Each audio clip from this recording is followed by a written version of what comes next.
Vamos embarcar juntos numa jornada por uma profecia antiga e muito poderosa que fala sobre o colapso assim dramático de um império gigantesco. Essa é a história da queda de Nínive, contada com uma força que, olha, atravessa os milênios.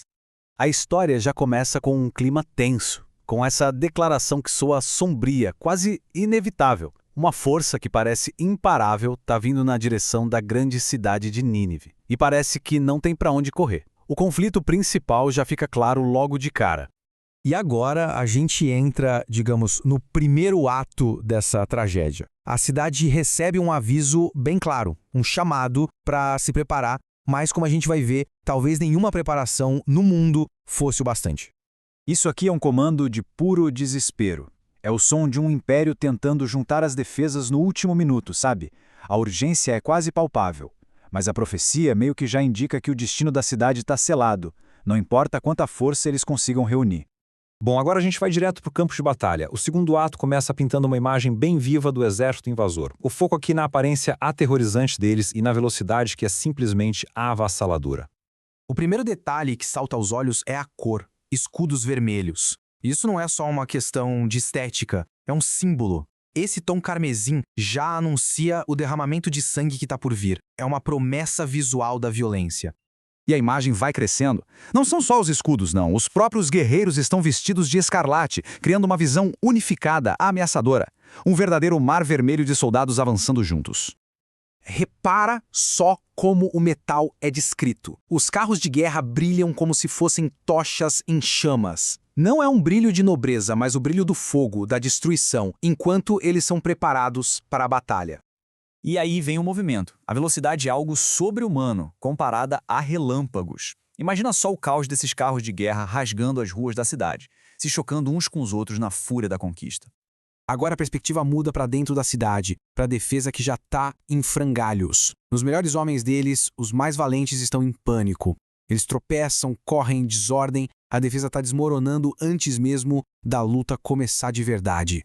Este aqui é o ponto de virada, o momento exato do colapso estratégico da cidade. Aquele instante em que toda a defesa se torna inútil e o coração do império fica totalmente exposto. O ponto-chave da queda é justamente essa sequência. Uma fraqueza nas comportas de água da cidade é explorada. A água, que antes era fonte de vida e de defesa, acaba se tornando a arma da destruição, levando direto à queda do palácio, o centro do poder. E essa metáfora da água continua de um jeito genial. Nínive, que antes era um tanque cheio, agora vaza sem parar. É uma imagem muito poderosa do êxodo em massa, do colapso social completo. A ordem se foi, a cidade está se esvaindo.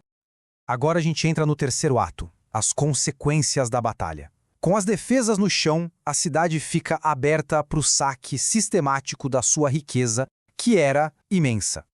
A riqueza de Nínive era algo lendário, sabe? O texto até faz questão de dizer que não havia fim para os tesouros. E agora, tudo isso está sendo levado embora. A riqueza de gerações inteiras sumindo nas mãos dos conquistadores.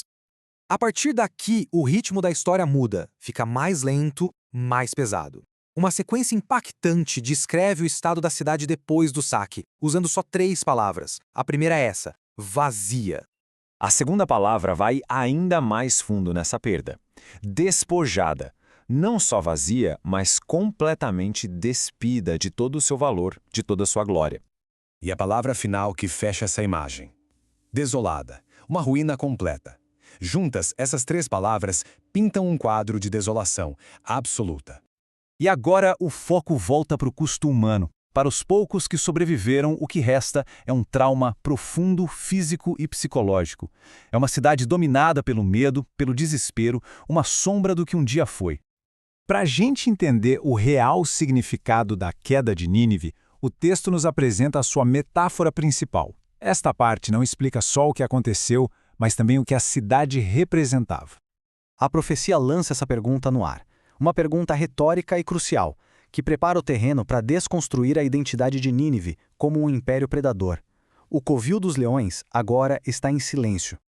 E aqui está a chave de tudo. Nínive era o leão, um predador no topo da cadeia que caçava e saqueava outras nações para alimentar o próprio poder. Só que agora o jogo virou completamente. O caçador se tornou a caça, e seu poder foi, assim, totalmente destruído. O texto termina com um veredito final, autoritário. A queda de Nínive não é mostrada como um simples acidente da história ou só mais uma derrota militar. Não. Ela é descrita como a consequência direta e divina das suas ações de predador. E isso tudo nos deixa com uma reflexão final, né? A história de Nínive é muito mais do que um relato antigo, é uma reflexão sobre a própria natureza do poder. Ela nos faz questionar se o império construído sobre a exploração pode realmente se sustentar. E nos deixa com a pergunta: quando o predador vira presa, o que sobra no final?